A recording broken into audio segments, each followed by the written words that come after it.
네, 이번 주 일정 통해서 이번 주 공약주까지 확인해 보도록 하겠습니다. 자, 매니저님, 예. 1월 30일에 소개해 주셨던 예. FSN이 정말 잘 가고 있습니다. 그죠? 13% 예. 수익률을 내고 있는데요. 네. 이쯤에서 좀 보내줘야 할지 아니면 계속해서 보내주시면 안 조금 되죠. 가져가 봐야 될지. 11월 달에도 여러분들, 11월 달에도 여러분 말씀드렸었는데 네. 관심을 좀 가져라. 그때 말씀드리고 약간 조정이 와서 3,100원대까지 들어왔었는데 사실 그 이후로 좀 많이 올라오긴 했어요. 맞아요. 차트를 좀 보도록 하겠습니다. 네, FSN 차트 먼저 자, 한번 FSN 차트를 좀 보죠. 보도록 하겠습니다. FSN 여러분들 이제 차트 보면서 말씀드리기 전에 간단하게 한마디 말씀드리면 FSN이 총 제가 이제 24개 회사가 자회사인 줄 알았는데 42개 자회사가 있더라고요. 그중에 핑거랩스라는 회사가 있습니다. 손가락 회사가 있는데 그 네. 회사가 NFT 관련해 가지고 이제 프로젝트를 진행을 하는데 여러분들 원더거스 선미 아시죠? 아이, 원더거스 선미가 굉장히 이 신기술에 좀 뛰어난가 봐요. 관심을 가지고 자기 NFT를 만들었어요. 그래갖고 이제 얼마 전에 12월 달부터 이슈가 돼가지고 330이 여기 이제 기본적으로 여러분들 카카오 있죠. 네. 카카오 자회사가 NFT 관련해서 가상화폐 관련해 가지고 이르는 자회사가 이제 그라운드엑스가 있는데 그라운드엑스의 클레이튼의 클레이 머니를 가지고 이제 만들어서 진행을 했는데 네. 330에 지금 됐던 게 아까 들어오기 전에 확인해 보니까 1,900이더라고요. 오. 그 정도로 많이 올랐습니다. 그래서 그거를 직접 운영을 하고 그리고 NFT 관련해서 운영하는데 아까도 말씀드렸습니다만 STO 관련해 가지고 NFT 또는 이미 상장돼 있는 그 코인을 가지고 거래하는 거 이상이 없거든요. 그러니까 지금 말씀드린 것처럼 핑거랩스의 선미아 사이트 여러분 잘 관심 가지시고 거기서 지금 뭘 할 수 있냐면 그러니까 그 가상화폐 거래를 할 수 있는 지가 가상 지가 월렛이라고 그러죠. 그리고 마켓 시장 그다음에 아까 말씀드린 내용까지 다 돼 있기 때문에 이미 오래전부터 이 프로젝트를 진행을 하고 수익도 많이 나고 있어요. 그래서 지금 보시면 차트가 단기적으로 너무 급등을 했기 때문에 지금 들어왔다가 좀 약간 좀 조정을 했는데 네. 말씀드린 것처럼 4,500원 이상을 깨지는 않는다면 여러분들 제가 보기에 이제 NFT 관련해서 시작입니다. 전반적으로 봤을 때 NFT의 태동이라고 보시면 되는데 아까 이제 증권사 얘기를 좀 안 했는데 카사부터 시작을 해서 카사는 이제 빌딩을 분할해 가지고 사고 파는 그런 시스템인데 부동산 관리 시스템인데 네. 그걸 이미 증권사에서 매수하려고 하는데 증권사들이 NFT나 가상 관련 쉽게 얘기해서 이제 뭐 부동산이라든지 이런 토지 또는 그 외에 여러 상품들을 사고 팔고 하는 회사들을 M&A 하려고 준비를 많이 하고 있어요. 네. 그러니까 증권사도 당연히 가겠죠. 그리고 M&A 이슈가 될 텐데 앞으로 제가 보기에 이 STO 관련해서는 1년 이상 이 정권 내뿐만이 아니고 다음 정권에도 이슈화가 될 수 있는 그런 좋은 기회이기 때문에 조정이 조금 들어온다면 제가 보기에 매수 기회로 삼으시면 되지 않을까라고 싶고요.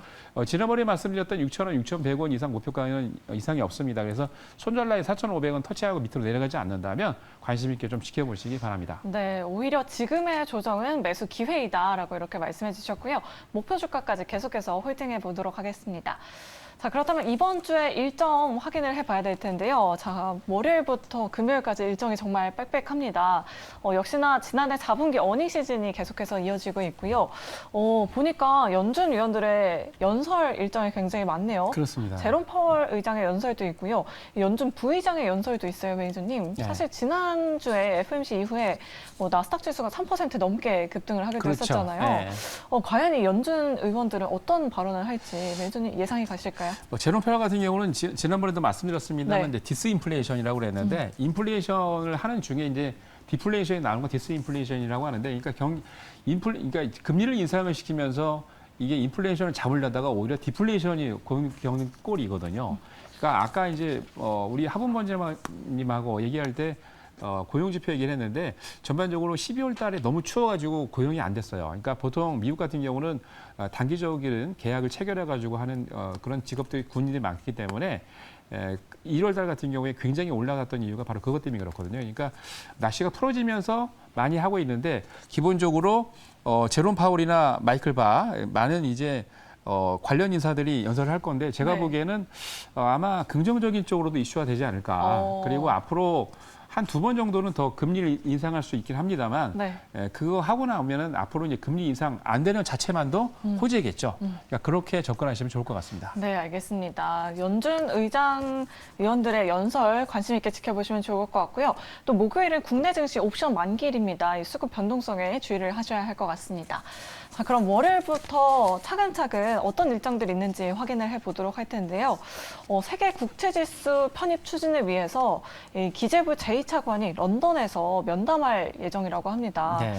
사실 국채 거래가 굉장히 전 세계적으로 활발한데 아직 우리나라는 되지 않고 있잖아요. 그렇죠. 매주는. 이게 전체적으로 이제 우리나라가 금융 선진국에 가기 위해서는 네. 총 9개가 필요한데 지난번에 이제 12월 달, 1월 달에 이슈가 있었죠. 외국인들이 우리나라 투자할 때 예전에는 굉장히 까다로웠는데 앞으로는 외국인의 여권 번호만 입력을 하면 거래를 할 수 있거든요. 굉장히 쉬워졌는데 채권 같은 경우도 그렇습니다. 외국인들이 우리나라 채권을 사기 쉽게 하기 위해서 글로벌 채권에 이제 편입시키기 위한 준비를 하고 있다는 건데 이게 또 진행이 된다면 조만간 우리나라 지수도 선진국 주세에 편입되지 않을까라고 기대를 하고 있습니다. 네, 긍정적인 결과를 조금 기대를 해보도록 하겠고요. 계속해서 다음 일정도 확인해 보도록 하겠습니다. 중국의 해외 단체 여행이 재개될 예정이라고 합니다. 뭐 스위스, 태국 등은 이제 중국의 해외 단체 여행이 재개될 수 있지만 뭐 우리나라와 일본은 제외된다고 하더라고요. 네, 예정이. 맞습니다. 정확히 말씀하셨는데 네. 이제 아까 이제 미중 관계가 격화되면서 풍선 터뜨리면서 격화되면서 이슈가 나왔는데 이게 이제 오늘부터죠. 오늘부터 이제 해외 단체 여행이 시작이 됩니다. 그러면은 세계 경제에도 좀 약간 많이 영향을 미칠 것 같아요. 긍정적으로. 근데 말씀하셨던 대로 태국이나 스위스 같은 한 20개국 이상이 이제 지금 여행 자유화가 되면서 진행이 될 건데 우리나라와 일본 같은 경우는 상당히 이제 중국과 가까이 있기 때문에 중국인들이 사실 코로나가 이슈가 너무 심했잖아요. 그래서 우리나라도 그렇고 일본은 약간 좀 완화하긴 했습니다만 지금 그런 이슈 때문에 중국이 우리나라하고 일본은 약간 거리를 두겠다라고 했는데 얼마 전에는 일본이 또 이제 오픈을 하니까 거기에 대해서 긍정적으로 받아들이면서 중국도 이제 일본도 괜찮게 보고 있는 것 같아요. 근데 우리나라만 약간의 지금 리스크가 있긴 한데 2주 전이죠. 국무총리가 이제 그런 발언을 했습니다. 중국인들 이슈가 그러니까 코로나 정점을 찍고 이제 많이 누그러지고 있기 때문에 앞으로 중국 관련 비자를 발급하면서 조금 긍정적으로 바라봐야 되지 않을까라는 얘기를 했는데 그러면은 우리나라도 그죠? 중국과의 맞아요. 관계가 좋지 않겠나라고 네. 생각이 듭니다. 네, 알겠습니다. 한덕수 국무총리가 뭐 감내할 만하다면 그렇죠. 우리나라도 이제 좀 비자 면제를 예. 시행하겠다라고 이렇게 밝혔었는데 맞습니다. 리오프닝 관련주들 그럼 좀 계속해서 지켜봐야 될까요? 매주? 당연히 봐야 되겠죠. 아, 예, 네. 분명히 수치도 그렇고 긍정적으로 나올 겁니다. 네, 알겠습니다. 중국의 해외 단체 여행 재개에 대한 부분 확인해 봤고요. 자, 계속해서 화요일 일정도 확인해 보도록 하겠습니다. 외환시장 선진화 방안을 발표한다고 하는데 이 내용은 어떤 내용일까요, 매니저님? 지금 이제 우리나라가 아직 그러니까 경제 시스템 같은 경우는 무역이나 여러 가지 것들 보면은 13위나 15위 또는 7위 안으로 굉장히 전 세계 글로벌 탑 안에, 10 네. 안에 들어가는데 금융시장만 아직도 이제 중진국이에요. 그래서 선진국으로 들어가기 위해서 9개 정도를 개선을 해야 되는데 그 중에 또 하나입니다. 앞서 국채 관련해서 봤었는데 그렇죠. 이 외환시장 이야기도 좀 해봐야겠고요. 네. 외환시장 같은 경우는 우리나라 네. 같은 경우에 지금 이제 전역 거래가 가능하긴 합니다만 조만간 이제 이 발표를 하면서 네. 새벽 2시까지 외환 거래를 늘립니다. 시간을. 그리고 난 다음에 외국에 있는 금융사들이 우리나라에 들어와서 외환 거래 트레이딩 시스템을 하기 위해서 굉장히 편안하게 좀 개편을 한다고 그래요.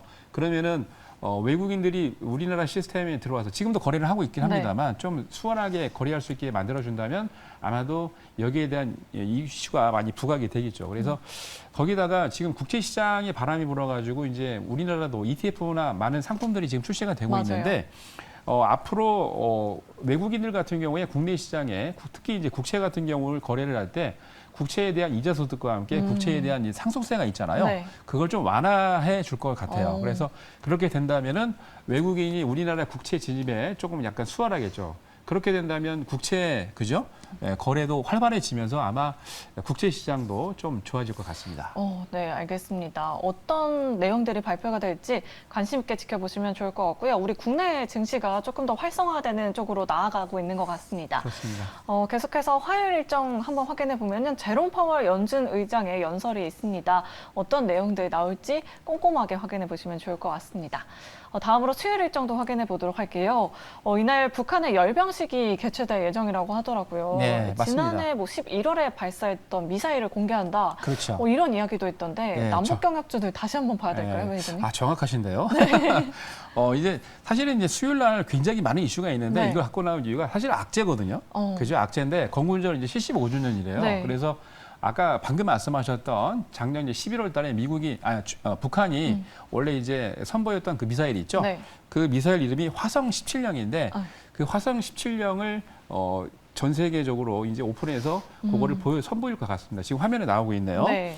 근데 이제 일각에서는 북한이 대형 정치 이슈도 있고 거기다가 우리 같은 경우는 이제 한미 군사 훈련도 재개가 되기 때문에 네. 이런 이슈들 때문에 건군절을 전후해서 미사일을 발사할 리스크가 있습니다. 네. 그런데 작년도 그렇고 올해도 1월 달에도 엄청나게 미사일을 쐈는데도 불구하고 증시에 영향은 없었어요. 맞아요. 그래서 이게 이제 말씀드린 것처럼 건군절 75주년 기념식에 분명히 앞뒤로 해서 아마 발사를 할 건데 그렇다고 여러분 놀라지 마십시오. 이미 이제 다 알려진 이슈고 다 알려진 악재이기 때문에 네. 더 이상 악재가 아닙니다.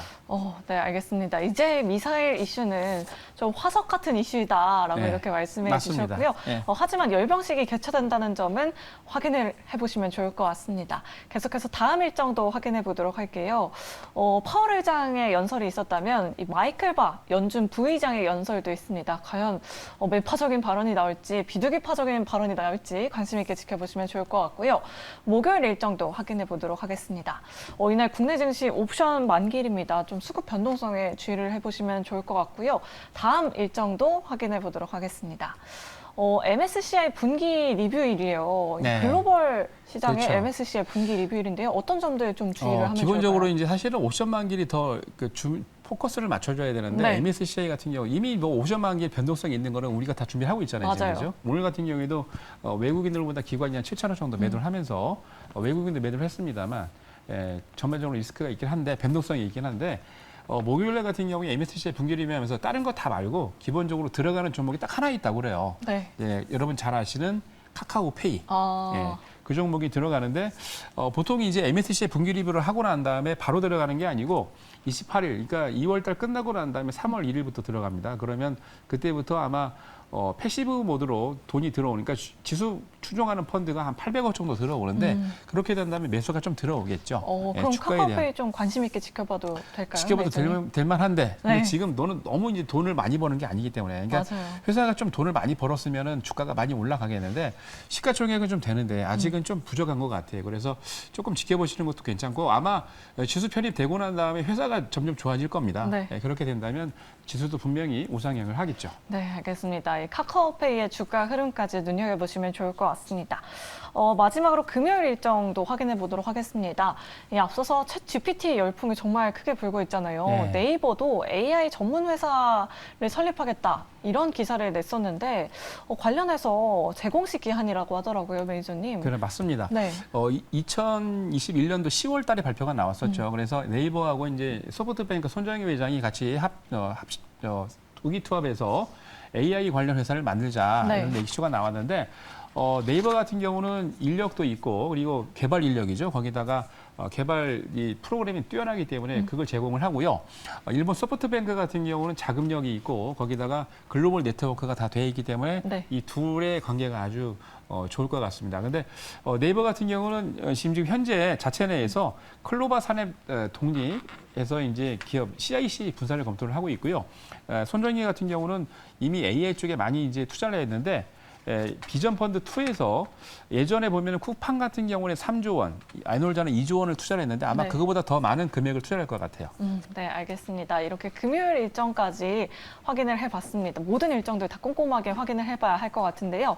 자, 그렇다면 이번 주에 좀 주목해보면 좋을 만한 업체, 오늘 어떤 기업 가지고 오셨을까요? 자, 여러분들 오늘 제가 오늘 아까 근질근질 입이 근질근질 했는데 네. 에코프로를 질문하셨는데 말을 못했던 게 오늘 여러분들에게 이 종목 관심 가지시라고 말씀드렸는데요. 에코프로 양경제 그죠? 네. 에코프로 BM이 전 세계에서 1등입니다. 17.5%를 1등이고요. 자, 다음 장 보겠습니다.